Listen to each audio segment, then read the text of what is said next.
In her house outside the town, Mrs. Kennedy writes her diary, paints the views from her windows, and finds no comfort in the world.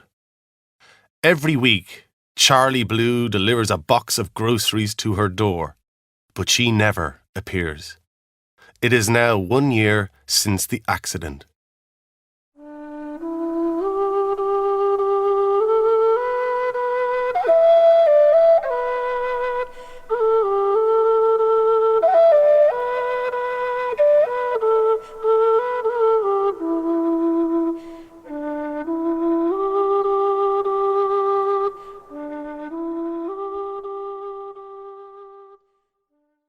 On Thursdays, after the last delivery of the long day, which was to the mad Kennedy woman, Charlie Blue was allowed to keep the van for the night.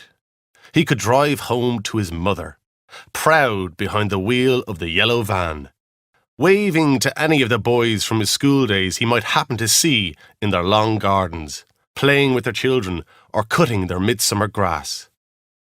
The arrangement suited his mother.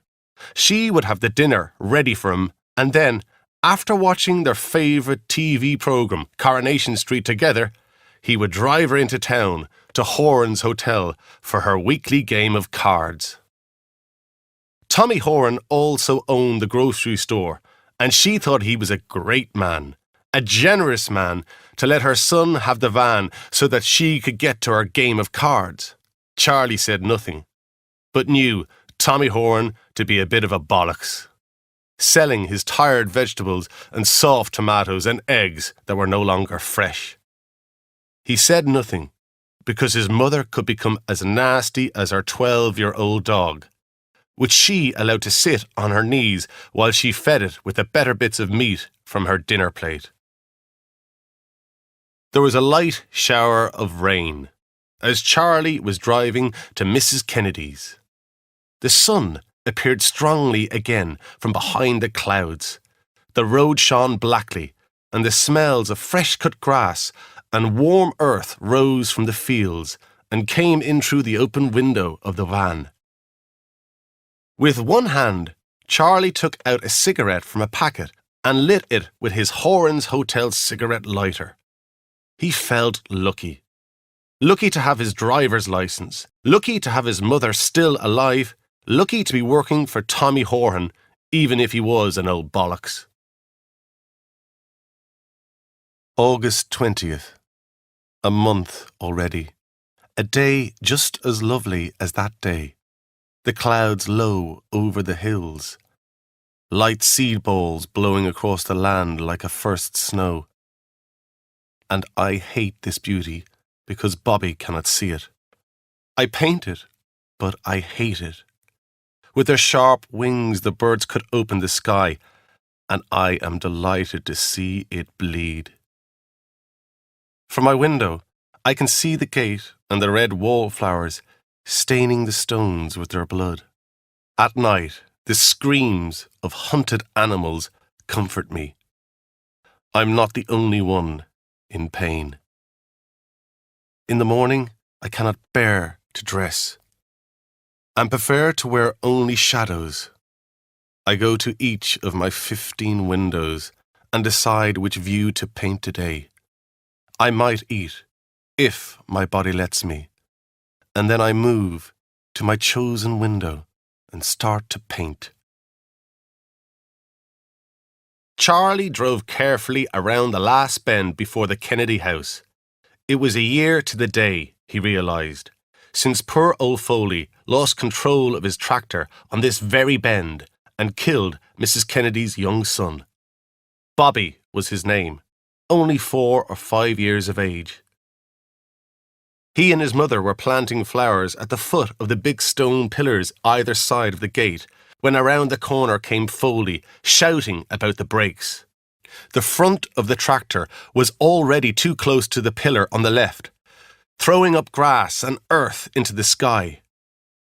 Mickey Toohey, who saw the whole thing from his field above the road, told the police in detail what happened. His story earned him free beer in the pub for a long time afterwards. He said the screams of the mother nearly stopped his heart. She picked up the boy's body before Tui could get there, and she ran all the way up the long driveway to the big house, screaming the whole time as the boy's head dropped lifelessly against her arm and shoulder. Poor old Foley sat on the grass and put his head in his hands and didn't even recognise Tui when he reached him. Tui said Foley shouldn't have been allowed on the road, not even on a bike, because the old boy was half blind. September 3rd. Horan's got somebody new to deliver the groceries. I recognised him, Charles Cullen. He knocked and stood at the door and stared out for a long time. Out beyond the fields. At what? I don't know. He stretched his arms out wide like Christ on the cross, to take the whole world to his heart, perhaps. Then he yawned and knocked again. He lifted his t-shirt and scratched his stomach. With his toe, he pushed the box nearer the wall and left slowly, looking back occasionally at the door. While I was emptying the box afterwards, I discovered a box of chocolates I hadn't asked for. I must remember not to pay for that. Now, at the end of summer, the land is bled dry and colours are slowly returning to brown. The cooler air moves against my skin like long grass. When the night enters the house, I look for Bobby. I want to run a bath and pour warm water over his small, smooth back. I want to turn back his soft sheet and lift him into bed and bring the edge of the sheet to his chin. I want to kiss his eyelids as he sleeps. Instead, the darkness tears at my own. Once, last autumn, as darkness was falling, Charlie saw an owl standing on the right pillar of Mrs. Kennedy's gate. It didn't move as Charlie edged the van past the ruined left pillar and wall, and then past the gate still on its side since the accident. At first, he thought it was a shadow. He had stopped by the pillar and quietly rolled down the window when the top of the fat, dark shape turned towards him. From the centre of two wide circles, two eyes stared evenly at him, daring him to move. And then, with 2 or 3 movements of its surprisingly wide wings, it slowly, coldly flew off low over the field towards the trees. Charlie remembered feeling uncomfortable, judged in some way. October 9th. Charles still brings the groceries. For the same reason, I both hate and love him being at my door each week. He reminds me of a better life. I so clearly remember Charles in my class, tall and clumsy at his desk. I had to let him stand in the end. He was freer that way. And the day I decided he had a gift, it comes back so clearly. I hate the way I can remember every detail of my life before Bobby and Bobby's death. He brought his finished painting up to my desk, and at first I was disappointed. A Beach in Summer, it was called, but everything in Charles's painting was a different shade of blue. Not just the sea, blue sand, blue hills, blue boat, and what I thought was a blue sun.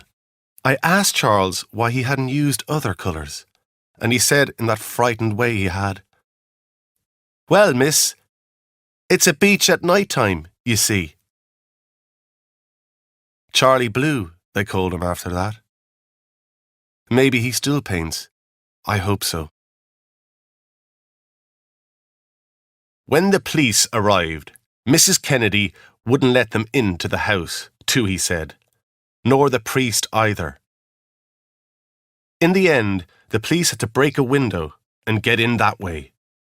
They found her upstairs washing the child in the bath. The blood-stained water went everywhere, over the walls and the mirror, wetting the priest and the doctor as they forced the dead boy out of her arms. Dr. Murphy phoned his wife. who came over and stayed in the house. Mrs. Kennedy didn't come out of the bathroom until the next morning. She came downstairs, still covered in blood, and told Mrs. Murphy to kindly leave her house. Hasn't been seen outside her house and garden since the child was buried. From the high field, Tui says he sometimes sees her sitting all day at one of her windows, or walking naked to the woodpile, or throwing bits of food out for her cats. As Charlie drove the van up the driveway, he looked around for her, as he always did. He threw the end of his cigarette out of the window, thinking to himself that he had only 2 cigarettes left and that the old bollocks wouldn't be paying him until tomorrow evening. He'd better save them. He looked up at the high field behind Mrs. Kennedy's and guessed that Tui was probably spending a lot more time up there than he needed to. December 25th. I found a Christmas cake I hadn't ordered in the box of groceries yesterday. Sometimes a man comes to the gate and stands there, staring up at the house. Who is he? I wonder.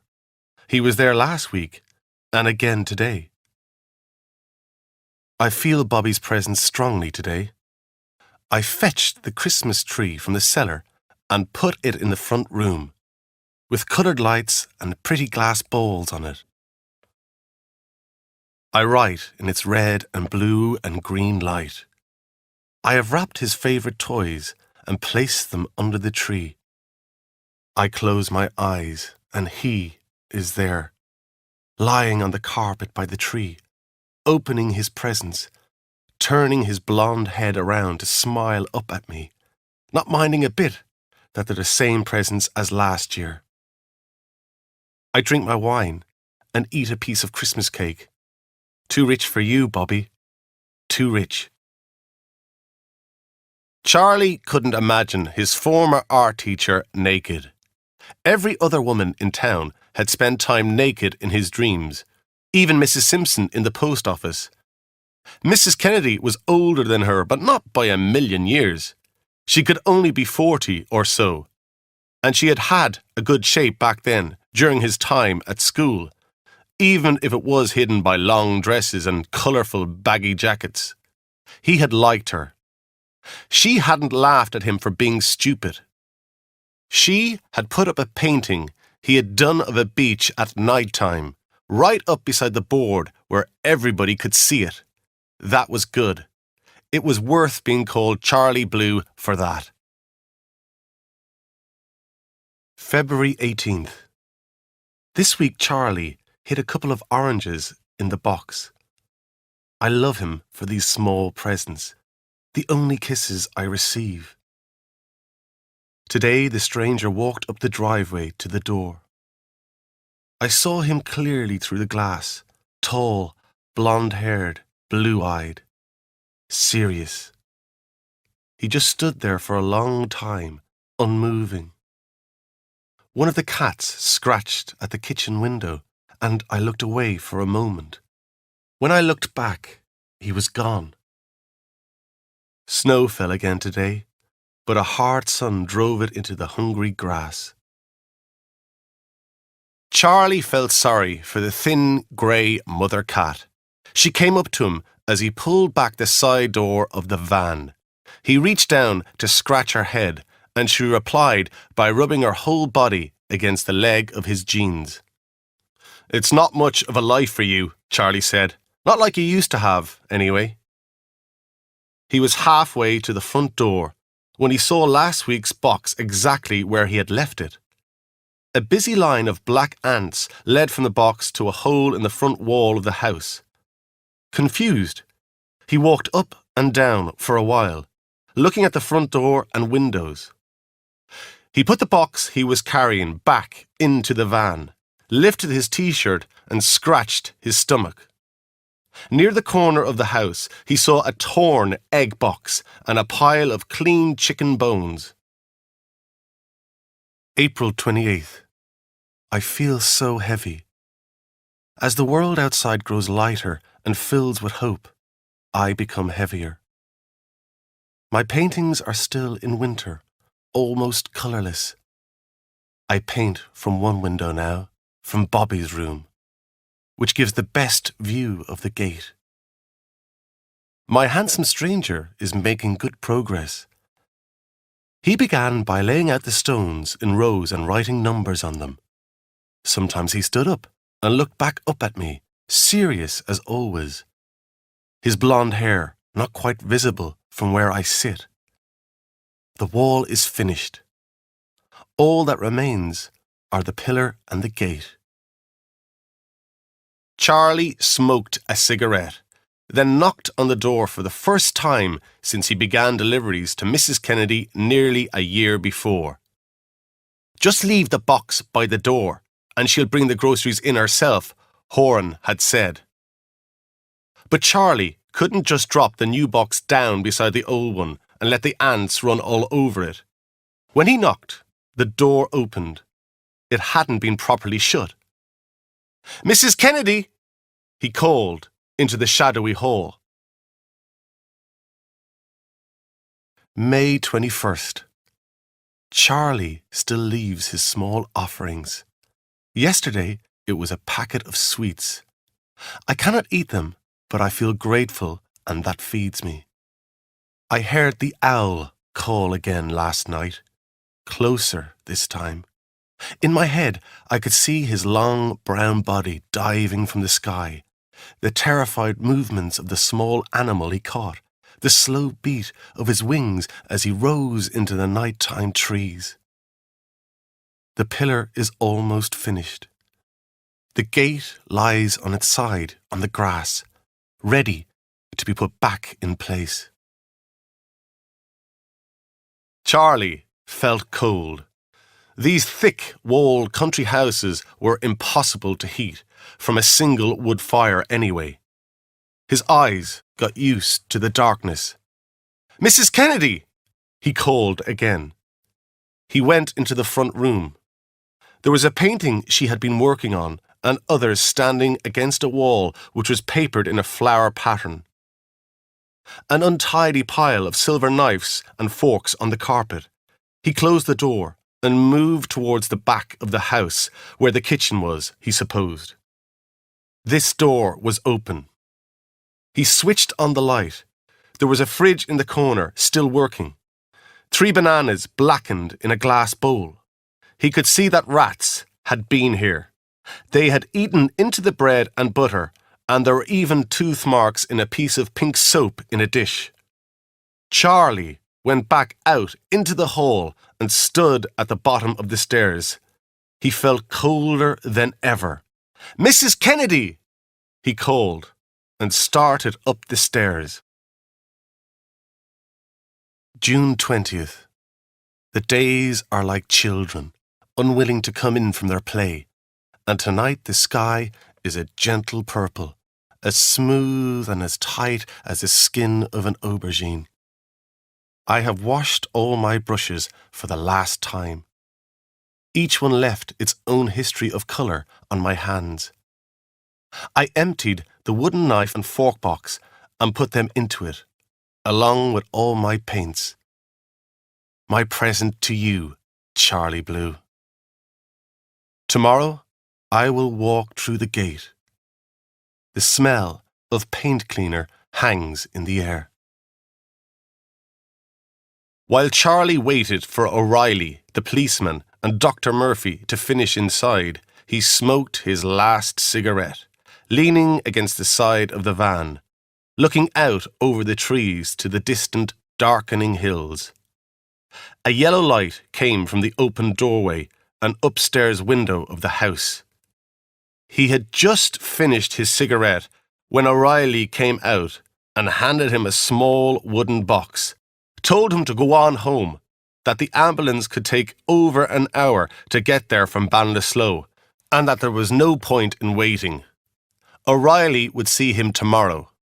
Ambulances never hurry for the already dead. Charlie drove back into town and parked outside Horan's hotel.